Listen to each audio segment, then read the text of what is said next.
मान्यवर, ये रवैया ठीक नहीं है, इतना भेदभाव, इतनी दुर्भावना ठीक नहीं है। इस देश के दलितों को, पिछड़ों को, आदिवासियों को, अल्पसंख्यकों को अपना मानिए। इस चुनाव ने एक संदेश आपको यह भी दिया है कि हम कोई पाकिस्तान नहीं है, हम अफगानिस्तान भी नहीं है, हम हिंदुस्तान हैं और हम मिलकर रहना चाहते हैं।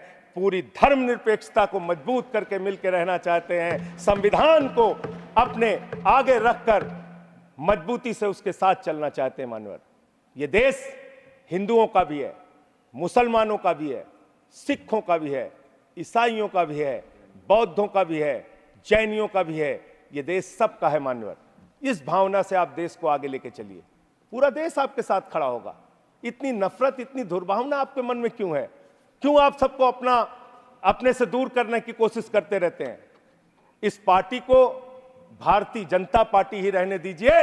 इस पार्टी को मान्यवर भारतीय झगड़ा पार्टी मत बनाइए। मैं इन लोगों से कहना चाहता हूं, झगड़े लड़ाई से कुछ देश को मिलने वाला नहीं है।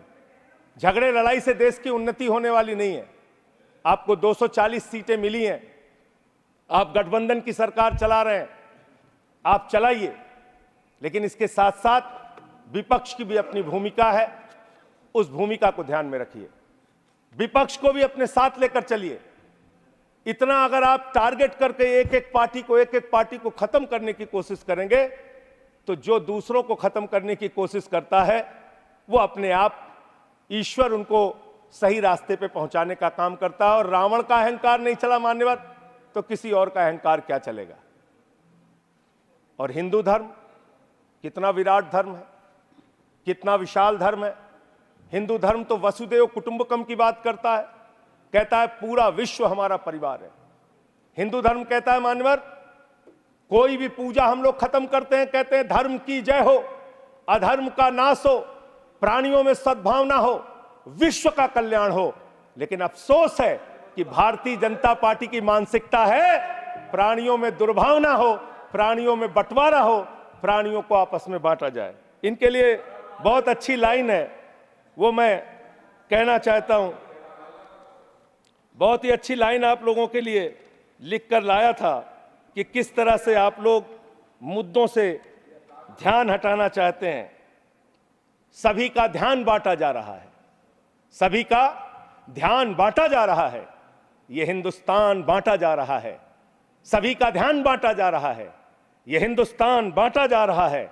हमें ये मंदिर और मस्जिद दिखाकर हमारा ध्यान बांटा जा रहा है, हमारा ध्यान बांटा जा रहा है।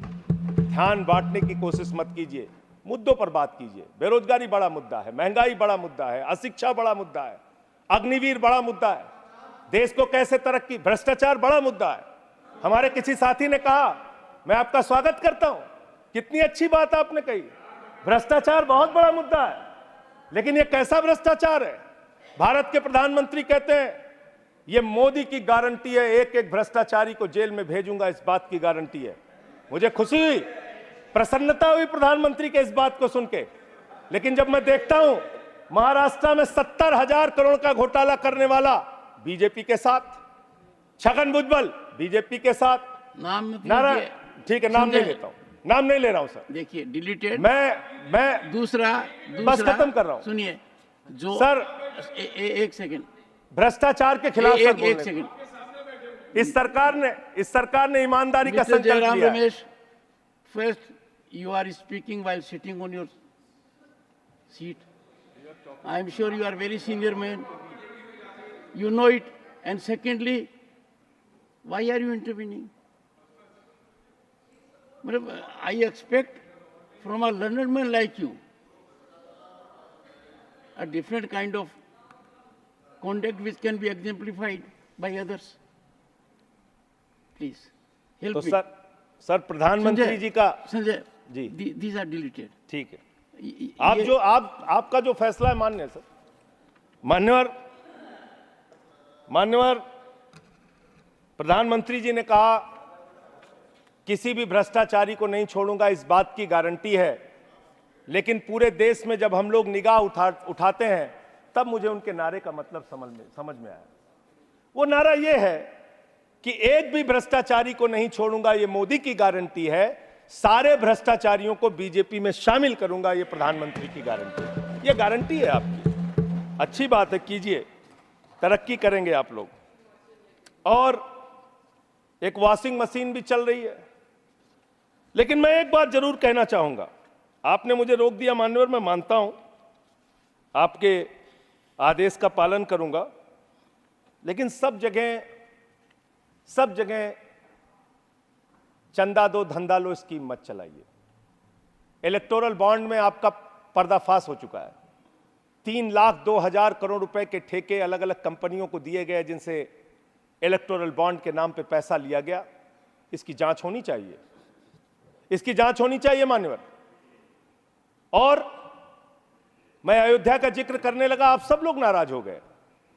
मेरे मन में भी नाराजगी है, गुस्सा है।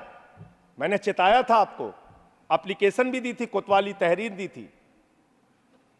प्रभु श्री राम के मंदिर के स्थल पर ऐसे काम नहीं होने चाहिए। सड़कों पे गड्ढे बनेंगे तो सवाल उठेंगे और वो सवाल आपसे पूछे जाएंगे। मान्यवर,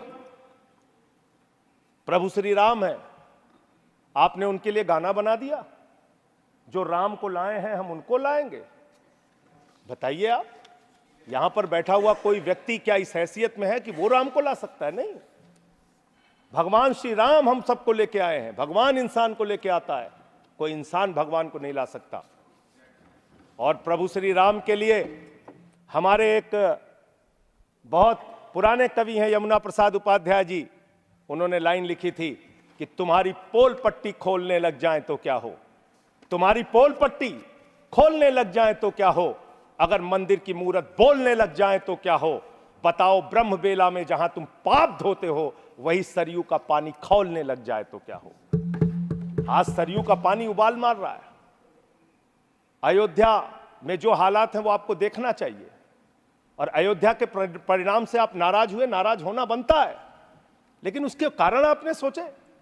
राम पथ गमन मार्ग, अयोध्या हारे आप, प्रतापगढ़ हारे, सुल्तानपुर हारे, कौशाम्बी हारे, सीतापुर हारे, रामपुर हारे, श्रावस्ती हारे, प्रयागराज हारे, चित्रकूट हारे।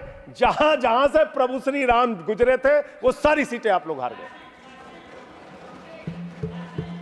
नासिक हारे, रामटेक हारे, तो इसकी समीक्षा कीजिए। वर्धा हारे, तो इसलिए इसकी समीक्षा कीजिए, क्यों हो रहा है ऐसा आपके साथ।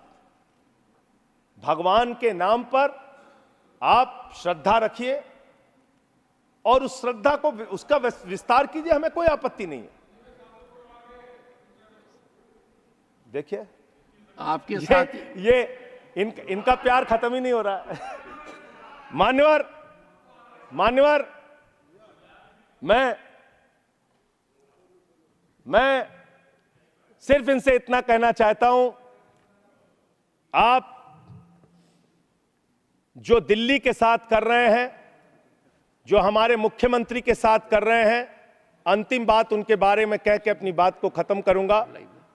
इससे आपका कोई राजनीतिक फायदा नहीं होगा। मेरी बात को इस सदन में बोल रहा हूं, इसको याद रखिएगा।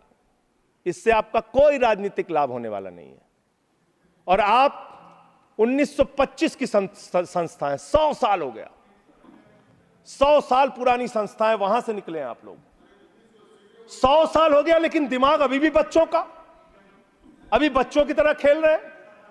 अरे मैं राजनीति में आया डॉक्टर लोहिया को पढ़ के, लोकनायक जयप्रकाश नारायण को पढ़ के, राष्ट्रपिता महात्मा गांधी को पढ़ के, शहीद आजम भगत सिंह को पढ़ के। आप सोचते हैं कि आप अरविंद केजरीवाल को जेल में डाल के, सिसोदिया को जेल में डाल के, सत्येंद्र जैन को जेल में डाल के, संजय सिंह को जेल में डाल के हमारी पार्टी को खत्म कर देंगे? ये होने वाला नहीं है, ये कतई होने वाला नहीं है, याद रखना। इस शरीर के 100 टुकड़े भी कर देंगे आप, तो आपके सामने झुकने वाले नहीं हैं, आपसे लड़ेंगे और जीतेंगे। आप डालिए, उत्पीड़न कीजिए, जितना करना चाहते हैं आप कीजिए उत्पीड़न। 6 महीने जेल में रखा आपने सोचा आपके सामने नतमस्तक हो जाएंगे? इस मां भारती ने बहुत सारे बेटे ऐसे पैदा किए हैं जो आपके सामने कभी सर नहीं झुकाएंगे, आपसे लड़ने के लिए तैयार रहेंगे, याद रखिएगा। मान्यवर, आपने मुझे राष्ट्रपति जी के भाषण पर अपनी बात कहने का मौका दिया। 11 महीने के बाद बोल रहा था, बहुत सारे मुद्दे मैंने आपके सामने रखे जिससे सरकार को चेताने का प्रयास किया।